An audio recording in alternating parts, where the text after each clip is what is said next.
It's day 4. Kudos to you for being here, showing up, and going through this challenge.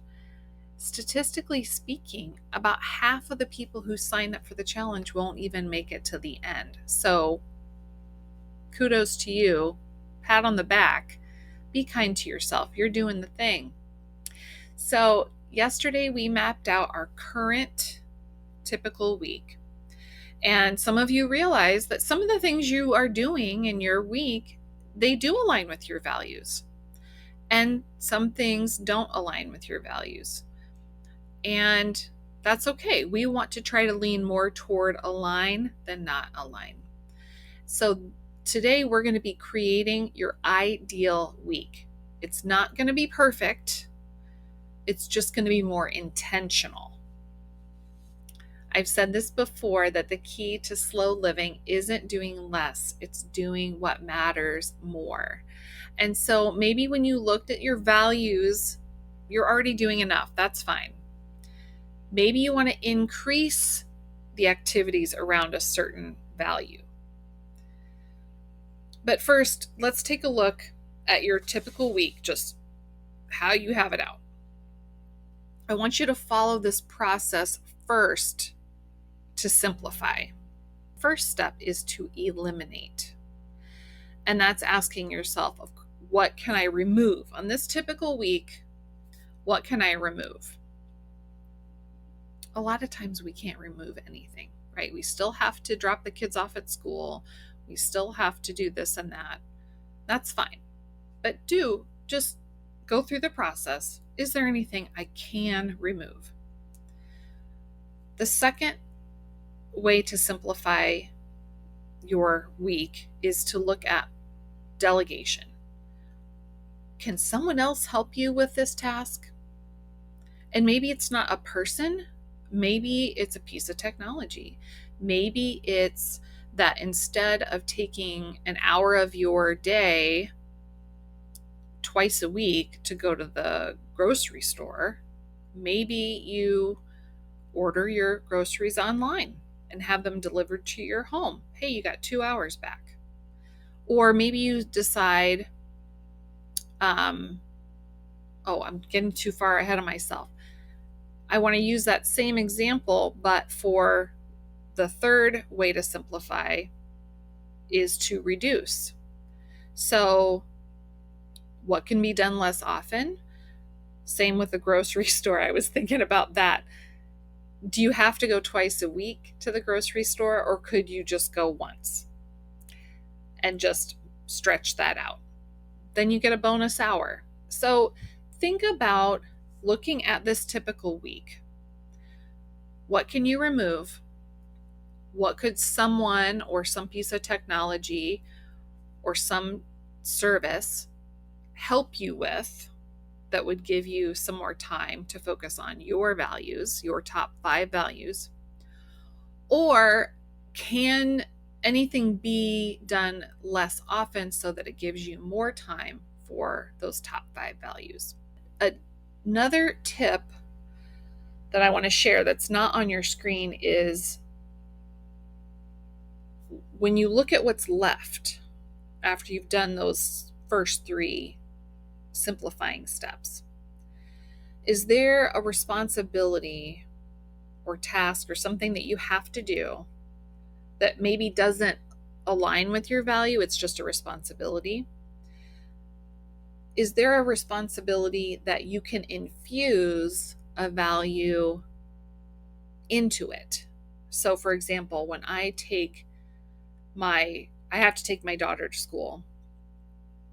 And one thing I've been doing is then after I drop her off in the morning and I'm driving back, when I'm driving home, I listen to a podcast that's on personal growth and spirituality because those are important to me. And I am all about growth. That's one of my top 5 values. And so that's how I incorporate that value into my day, into something that I already have to do. That's a responsibility. Another example is I'm getting older and my health has become more of a priority. I have to eat during the day.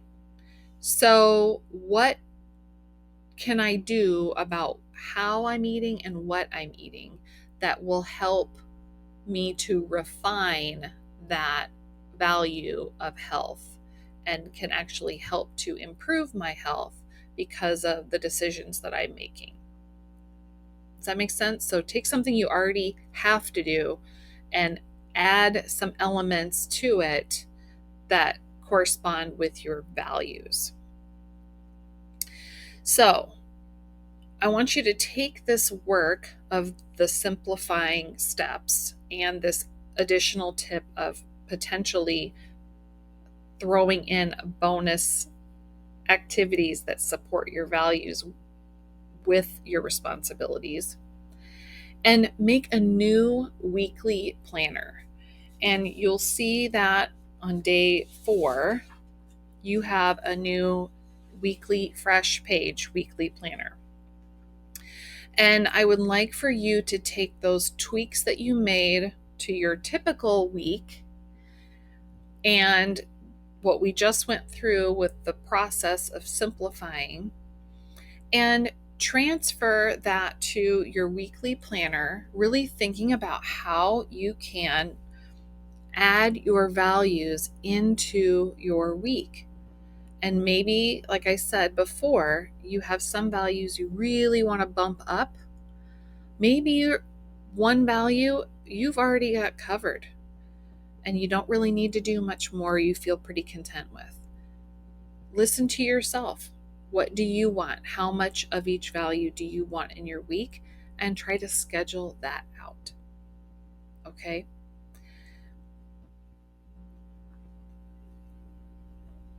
Another little mini slow living challenge that I'd like for you to do is just once you're done with that weekly planner, just take one thing from this ideal week, one small thing, and try it today if you can. If it's not late at night, try it today. Maybe it's reading for pleasure. Maybe it's journaling in the morning. Maybe it's cooking without rushing.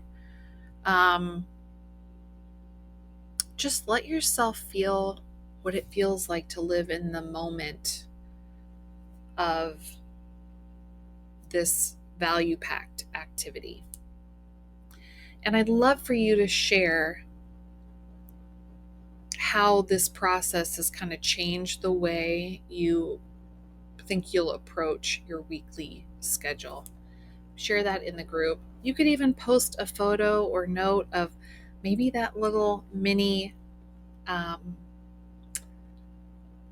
challenge of the activity that you did that would be in your ideal week. I'd love to celebrate what you are doing for yourself and what aligns with your values. And I'll see you again tomorrow.